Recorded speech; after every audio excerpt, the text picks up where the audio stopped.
Ce soir, c'était un match spécial à la petite bouteille et c'était le 10e Royal Rumble. Et ce soir, on avait invité quelques gagnants des dernières années. Et je suis accompagné de Olka Clash pour faire ce retour sur ce 10e Royal Rumble. Olka, c'était une expérience hors de l'ordinaire. C'était mon premier, premièrement. Cette formule-là, ça vient de où exactement? Hey, je sais bien pas. Moi aussi, c'est mon premier. Oh, tu peux garder ça au montage, ça va être... Mais je continue? Oui. Non, je sais pas d'où ça vient.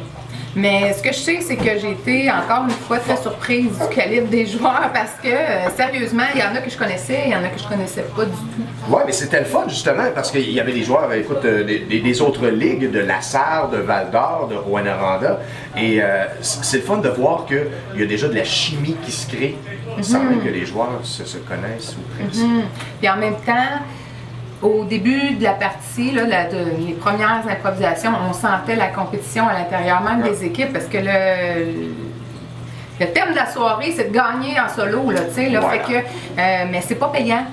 Puis les équipes qui ont fait un petit peu ça sont parties.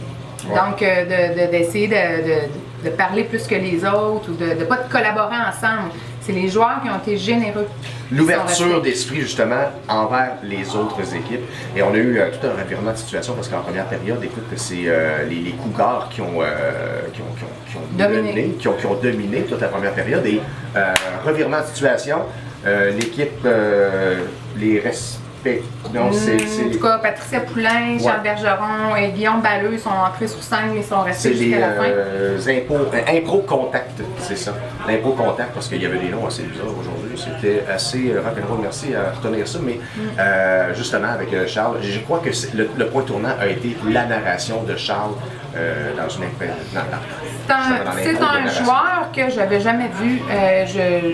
J'avais aucun participé, mais j'ai vraiment été séduite tout de suite par son timbre de voix et sa quiétude, la façon qu'il était toujours calme, toujours patient, très généreux, laissait les autres parler. Si c'était à son tour, il attendait, il volait pas la balle à personne. Waouh, moi j'adore ce genre de jeu-là. Et puis il a gagné. Il a gagné pas parce que, oui, c'est un puncher, mais de sa générosité, de sa capacité à construire des improvisations tout à fait spéciales. Quand il a fait sa caméléon puis qu'il s'est mis à chanter, wow, c'était de toute beauté. Et souvent, il a fait des troisièmes entrées qui ont justement été bénéfiques pour lui. Parce que souvent, une troisième entrée, il faut que tu saches quoi faire. Oui, puis tu viens pas rentrer sur la scène pour voler le point. Tu viens pour aider les joueurs qui sont déjà là à construire une improvisation. Pour les sortir du trou. Oui. Voilà, vraiment une belle soirée. Olka, merci. Merci. Soyez à la petite bouteille mercredi prochain, 25 novembre, la gourmandine contre Esquerre.